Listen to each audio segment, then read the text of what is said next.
ಹಿರಿಯ ಕಲಾವಿದರು 500-600 ಸಿನಿಮಾಗಳನ್ನು ಮಾಡಿದ್ದೀರಾ. ಚಿತ್ರರಂಗದ ಕಡೆಯಿಂದ, ಸರ್ಕಾರದ ಕಡೆಯಿಂದ ಎಲ್ಲೋ ಒಂದು ಕಡೆ ಕಲಾವಿದರಿಗೆ ಯಾಕಂದರೆ ಇಷ್ಟು ವರ್ಷಗಳ ಕಾಲ ಕಲಾ ಸೇವೆ ಮಾಡಿದ್ದೀರಾ ನೀವು. ಇಂಡಸ್ಟ್ರಿಯ ಬೆಳವಣಿಗೆಯಲ್ಲಿ ಒಂದು ಪಾತ್ರವಾಗಿದ್ದೀರಾ ನೀವು. ಸಾಕಷ್ಟು ಪ್ರಶಸ್ತಿಗೆ ಭಾಜನರಾಗಿದ್ದೀರಾ ನೀವು. ಬಟ್ ಎಲ್ಲೋ ಒಂದು ಕಡೆ ಸರ್ಕಾರದಿಂದ ಸಿಗಬೇಕಾದಂತಹ ಗೌರವಗಳು ಅದು ಒಂದು ಮನ್ನಣೆಗಳಿಗೆ ಸಿಗ್ತಾ ಇಲ್ವಂತಹ ಒಂದು ಭಾವನೆ ಇದೆಯಾ ನಿಮಗೆ? ಎಷ್ಟು ನೋವಾಗುತ್ತೆ ಸರ್ ಆ ವಿಚಾರ? ಇಲ್ಲ ಸರ್, ಈಗ ಏನಾಗಿದೆ ಸರ್, ಈಗ ಸರ್ಕಾರದಲ್ಲಿ ಈಗ ನಮ್ಮ ಕಲಾವಿದ್ರು ಹೆಂಗಂದ್ರೆ ಸರ್, ನಾವು ಒಂಥರ ಈ ಸರ್ಕಾರಕ್ಕೆ ನಾವು ಸಲ್ಲಲ್ಲ ವೋಟಿಂಗ್ ಲೆಕ್ಕದಲ್ಲಿ. ಯಾಕೆ ಸಲ್ಲಲ್ಲ ಅಂದರೆ ಈಗ ನಾವು ಎಲ್ಲರೂ ಬೇಕು ನಮಗೆ. ಹೌದು, ಈ ಮೂರು ಪಕ್ಷಕ್ಕೂ ನಾವು ಬೇಕು. 3 ಪಕ್ಷದವರು ನಮಗೆ ಬೇಕು. BJPದವರು ಬೇಕು ನಮಗೆ, JDSನವರು ಬೇಕು, ಕಾಂಗ್ರೆಸ್ನವರು ಬೇಕು. ನಾವೇನು ಮಾಡ್ತೀವಿ ಸರ್, ಅಲ್ಲಿ ಈಗ ಸರ್ಕಾರದಲ್ಲಿ ಏನಾಗಿದೆ ಅಂದರೆ ಅಲ್ಲಿ ಓಕೆ ಸರ್, ಯಾರು ಅಣ್ಣ ನಮ್ಮನ್ನು ಅಣ್ಣ ಇವೊಂದು ಇಷ್ಟು ಓಟ್ ಇದೆ ಅಣ್ಣ ಒಂದು ಕೆಲಸ ಆಗುತ್ತೆ. ಇವರು ಕಲಾವಿದರು ನಾವು ಯಾರ ಕೈಲಿ ಓಟ್ ಹಾಕ್ಸೋಣ, ಇದು ಆಗಿದೆ ಸರ್ ಪ್ರಾಬ್ಲಮ್. ಕಲಾವಿದ ಅಂದರೆ ಇವನಿಂದ ಏನು ಹೆಲ್ಪ್ ಆಗುತ್ತೆ ಸರ್ಕಾರಕ್ಕೆ ಅನ್ನೋದು ಒಂದು ಭಾವನೆ ಇದೆ ಸರ್.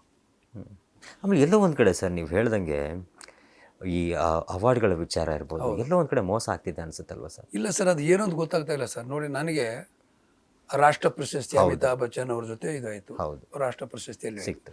ಇನ್ನೂ ನಂಗೆ ರಾಜ್ಯದಲ್ಲಿ ರಾಜ್ಯ ಪ್ರಶಸ್ತಿ ಬಂದಿಲ್ಲ ಸರ್. ಹೌದು, ಹೇಳಿ, ಅದೇ ವಿಪರ್ಯಾಸ ಒಂದು ಕಡೆ ಸರ್. ಇಲ್ಲಿ ಏನಾಗುತ್ತೆ ಗೊತ್ತಾ ಸರ್, ಇದು ನಾನು ನಿಮ್ಗೆ ಒಂದಿನ ಮೋಸ ಮಾಡ್ಬೋದು, ಬಟ್ ನಮಗೆ ನಾವೇ ಮೋಸ ಮಾಡ್ಕೊಂಡಾಗಲ್ಲ. ನೀವು ಒಬ್ಬ ಕಲಾವಿದ, ನಾನು ಒಬ್ಬ ಕಲಾವಿದ, ನಿಮಗೆ ಸಿಗ್ಬೇಕಾದ್ರೆ ನಾನು ತೊಗೊಂಡು ಅದು ಮೋಸನೇ ಅಲ್ವಾ?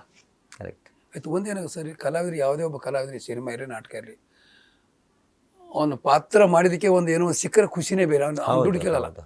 ಅಪ್ಪ ನಾ ಮಾಡೋಕ್ಕೆ ಪ್ರಶಂಸೆ, ನನಗೆ ರಾಷ್ಟ್ರ ಪ್ರಶಸ್ತಿ ಬಂತು, ನನಗೆ ಪದ್ಮಶ್ರೀ ಬಂತು, ನನಗೆ ಗುಬ್ಬಿ ವೀರಣ್ಣ ಬಂತು, ನನಗೆ ರಾಜ್ಯೋತ್ಸವ ಬಂತು ಅಂದ್ರೆ ಏನಾಗುತ್ತೆ, ಒಳಗಡೆ ಒಂದು ಏನೋ ಚೈತನ್ಯನೇ ಬೇರೆ ಆಗುತ್ತೆ. ನೀವೇನು ಮಾಡಿದ್ರು ಅಷ್ಟೇ. ಅಂದರೆ ಮಲ್ತಾಯಿ ಮಕ್ಕಳ ಥರ ಆದರೆ ಅಲ್ಲ, ಮಲ್ತಾಯಿ ಧೋರಣೆ ಆಗ್ತಿರುವಂಥದ್ದು. ಈಗ ಮಲ್ತಾಯಿ ಮಕ್ಕಳ ಥರ ಈಗ ತಾಯಿ ಎರಡು ತಂದೆ ಒಂದಂದ ಏನಾಗುತ್ತೆ ಆ ಥರ ಆದ್ರೆ ಏನು ಮಾಡಬೇಕು? ಅಲ್ಲ, ಎಷ್ಟೋ ಕಲಾವಿದರು ಪ್ರತಿಕ್ರಿಯೆ ಇದಾಗಿದೆ ಸರ್. ಯಾಕಂದರೆ ಎಷ್ಟೋ ಕಲಾವಿದರಿಗೆ ಅವಕಾಶಗಳು, ಅಂದರೆ ಹಿರಿಯ ಕಲಾವಿದರಿಗೆ ಅವಕಾಶಗಳು ಸಿಗ್ತಾ ಇಲ್ಲ.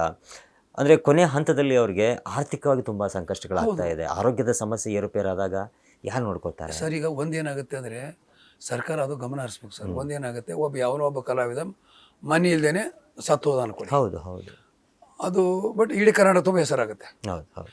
ಮುಂದೆ ಬರೋ ಯುವ ಪೀಳಿಗೆ ಏನು ಲೆಕ್ಕ ಆಗ್ತಾನೆ? ಹೌದು, ಅಪ್ಪ ಅವರು ಏನು 1000 ಸಿನಿಮಾ ಮಾಡ್ಸೈತಪ್ಪ ಬೇಡಪ್ಪ ಅಂತಾನೆ. ಅಲ್ಲಿಗೆ ಏನಾಯ್ತು? ಅಲ್ಲಿ ಗೌರವ ಸ್ಥಾನಮಾನ ಹೋಗ್ಬಿಡುತ್ತೆ. ಈಗ ಅಲ್ಲಿ ಹೋದಾಗ ನಮ್ಗೆ ಅಲ್ಲಿ ಭಯ ಇದೆ, ಅಲ್ಲಿ ಯಾವುದೋ ಮನೆಗೂ ದೇವ ಇದೆ ಅಂದ್ರೆ ಹೋಗೋನು ಏನಕ್ಕೆ ಹೋಗ್ತಾನೆ?